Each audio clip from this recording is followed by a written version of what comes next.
دول. سعيد ان انا وسط هذه الروح ان شاء الله الطيبه المباركه، الروح المخلصه، الروح المتجرده لله سبحانه وتعالى. طول ما في ان شاء الله ناس زيكم، ناس فاهمه وناس متعقله، وفي نفس الوقت ناس فاهمه يعني ايه شرعيه، مش مساله زي ما هم بيطلعوا علينا بنطبل ولا خلاص ولا بنغني وخلاص. لا، ناس فاهمه يعني ايه شرعيه، وناس عايزه استقرار حقيقي للبلد، ناس عايزه شريعه، وناس عايزه زي ما هم وضعوا قواعد بنسميها قواعد اللعبه، قواعد اللعبه الديمقراطيه، يبقى نكمل لغايه النهايه. ولا هو اللي بيحط القواعد لما يلاقي امثالكم بقى ليهم كلمه وبقى ليهم صوت والناس بتقبل عليهم وتلتف حولهم يقلب علينا المائده ويقول مش لاعب. كلمه مش لاعب دي اللي احنا بنسمعها دلوقتي سواء بعد الرئاسه او في الجمعيه التاسيسيه. في ناس بتقول مش لاعبين، مش عايزين نلعب، مش عايزين نكمل، عايزين نرجع تاني للمربع صفر زي ما تفضل استاذنا وقال. انا عايز الخص على حضراتكم نقاط معينه علشان الكلام الحماسي لابد ان يكون وراءه ظهير من ماده علميه ومن ماده تستند الى حق، عشان احنا في الشارع نكلم الناس ونقنعهم. الناس بفضل الله انا اطمنكم يعني ما فيش حد بيكلمنا من ريف، من صعيد، من وجه بحر، من القاهره، من ناسنا الطيبين، ناسنا العاديين، الا هم حاسين بفطرتهم ان الطريق صح وان القرارات صحيحه. هي قرارات بشر تقبل الخطا وتقبل الصواب، نعم، بس هم شايفين ان هي كانت قضاء او ضربه استباقيه لمؤامره كانت بتحدث في البلد، محدش كان يقدر يتغافل عنها، كانت تبدو لكل ذي عينين. الضربه انا بسميها ضربه استباقيه مش مجرد قرارات دستوريه، كانت علشان في معلومات مؤكده، وللاسف احدهم مؤنث مش مذكر، احدهم المؤنث كان طلع في أكثر من لقاء وفي زلات اللسان دي ولا تعرفنهم في لحن القول. زلة لسان مرة مع الثانية مع الثالثة تتكشف خيوط المؤامرة. كان في نية مبيتة لحل مجلس الشورى، لحل التأسيسية، الأنكى والأدهى إلغاء القرار الدستوري اللي أصدره الرئيس في أغسطس، يعني عودة المجلس العسكري تاني. بس القرار الثالث ده ما كانش بيروج له إعلاميا، أو ما كانش القضية في قضية مرفوعة، في دعوة مرفوعة لإبطال القرار الرئيسي الدستوري اللي فات بتاع أغسطس. ده ما كانش منتشر إعلاميا، مما يدل على سوء النية المبيتة.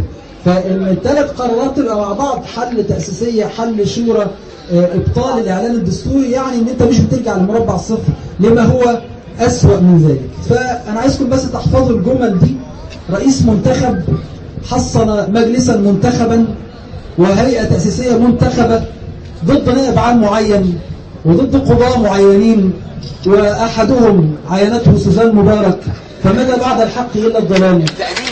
رئيس منتخب بيحصن سلطة منتخبة ضد ناس معينة. ليه الآية بتتقلب علينا؟ لم يحدث في التاريخ، عشان الناس اللي بتتكلم على تغول السلطات وان السلطة التنفيذية كده تغولت على السلطة القضائية، ده كذب وافتراء. السلطة القضائية هي اللي بتتغول على سائر السلطات. السلطة القضائية هي اللي بتعطي لنفسها حق إلهي مش ممنوح لبشر. لم يحدث في تاريخ البشر المعاصر ان محكمة تقضي بحل مجلس الشعب. انت بتعاقب الشعب على خطأ إجرائي. مجلس الشعب اللي تم حله ده تم حله ليه؟ عشان القانون بيقول ان هو قانون ايه؟ غير دستوري. ده خطأ مين ان هو قانون غير دستوري؟ خطأ المجلس العسكري، خطأ النخبة، خطأنا، مش خطأ الشعب. انت ازاي بتعاقب الشعب على تصويت صحيح؟ ازاي بتعاقب الشعب على انه قال رأيه بس انت ما مشيتهوش في اجراءات مناسبة؟ اتحمل انت كدولة، اتحمل انت الخطأ مش الشعب. يعني سيب الدورة دي لغاية اخرها، لغاية اخر ال4 سنين، وبعد كده عدل انت القانون. لم يحدث في التاريخ ان تم حل مجلس الشعب او البرلمان المنتخب بحكم قضائي. في ألمانيا حصلت ظروف مشابهة للي حصل في مصر، ورفضت المحكمة حل البرلمان. الناس بتحترم شعبها، مش الناس شايفة نفسها فوق هذا الشعب وفوق إرادته. ادي المحكمة الدستورية مرة تتغول على مجلس الشعب في صميم اختصاصاته في تشكيل الجمعية التأسيسية الأولى. الجمعية التأسيسية الأولى السلطة القضائية تدخلت في عملها وأبطلت تشكيل الجمعية التأسيسية، يبقى بتتدخل في عمل السلطة التشريعية اللي هو مجلس الشعب مجلس الشورى، ومع ذلك عديناها.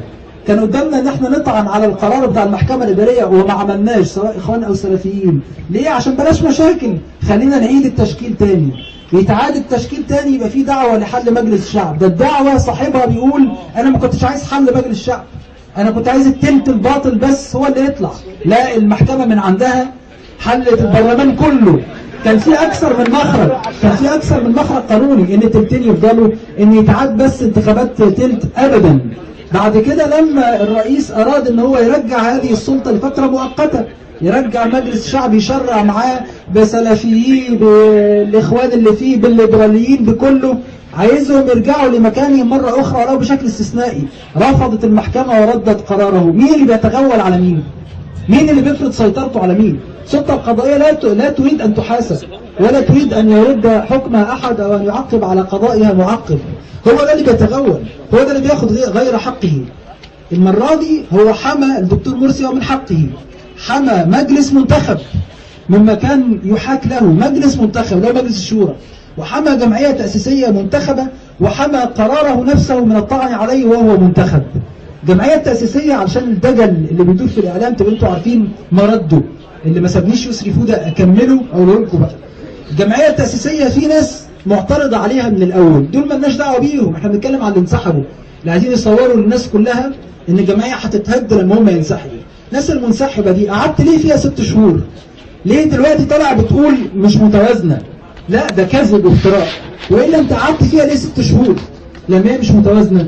ده احنا رضينا بما لا يرضى به أحد عشان تبقى 50 و50، رضينا بما لا يرضى به أحد. وهم نفسهم غلطوا بعض، إذا كان أيمن نور ولا غيره غلطوا بعض، قالوا لا ده من 6 شهور، قالوا أنتوا كده بتتعنتوا، الناس بتقول أهو 50 و50. بعد لما بقت 50 و50 وأنت قعدت 6 شهور دلوقتي عايز تنسحب، بيقول سلق دستور.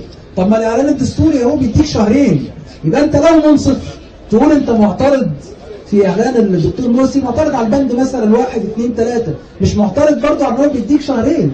أنت معترض على القرار كله وعايز دلوقتي الجمعية تتحل، طب ما اداك شهرين أهو.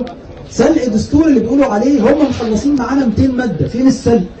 ده دلوقتي وقت المراجعة، وقت إن إحنا بناخد مادة نراجعها فيها تعديل في إضافة، فين السلق ده؟ هم علشان كنا بنقول بدل ما نجتمع يوم في الأسبوع لا يوم الثلاث، كل يوم نجتمع، مش عايز. ليه بقى مش عايز؟ ده ما أختم بيه بقى. في ناس زي ما حضرتك تفضلت كده، مش حكاية كمان تضييع وقت للا شيء، هو عنده هدف ما يبقاش فيه دستور أصلا. هو عايز الوقت ده يطول. دستور يعني هيبقى فيه انتخابات، وأنا لا يعنيني مين يفوز بالانتخابات، بس عايز مجلس الشعب، عايز استقرار 4 سنين، أحاسب بعد 4 سنين. مفيش حد في العالم بيعمل اللي احنا بنعمله، زي اللي نخبتنا الجميلة، هم مش نخبة ولا حاجة، اللي النخبة بتعمله 4 سنين حاكم رئيس وحاكم حكمه يعني أسائله على ما فعل بصندوق انتخابات. مش عاجبك اللي هو عمله، ما تنتخبوش بعد 4 سنين وينتهي الموضوع. إنما اللي بيحدث ده خلق حالة من الفراغ، حالة من الفوضى. مش عايز دستور يطلع عشان مبقاش فيه انتخابات، عشان ما تبينلوش حجمه، عشان كتير من العواجيز اللي انتوا شايفينهم دلوقتي خلاص ال4 سنين دول هيدوبوه، فهو مصلحته ان دلوقتي يبقى نجم. ان دلوقتي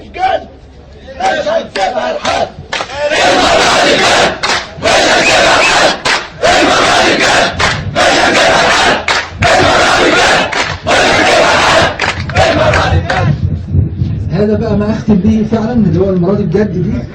الخوف والكلام ده أنا ضمنته في مقالة اليوم. البعض خايف من تكرار نموذج العدالة والتنمية التركية، اللي هو إيه؟ أنا ما يعنينيش النموذج التركي، بس يعنيني إن حزب هناك في تركيا له رائحة الإسلام وله رائحة الهوية الإسلامية، خدم الناس صح، الناس اديته 4 سنين بقت 4 في 4 في 4. هناك مفيش منافس، لأن هينافس مين؟ يعني هناك حزب الشعب العلماني ولا غيره مش هيعرف ينافس العدالة والتنمية، لأن الناس عايزة إسلام وفي نفس الوقت العدالة والتنمية. تكبير! شايفة إن العدالة والتنمية بيحقق اللي هم عايزينه، فهينتخبوا غيره ليه؟ في البعض هنا خايف من تكرار النموذج نفسه، إن أنت لو ركبت مش هتنزل، إن شاء الله هتركب.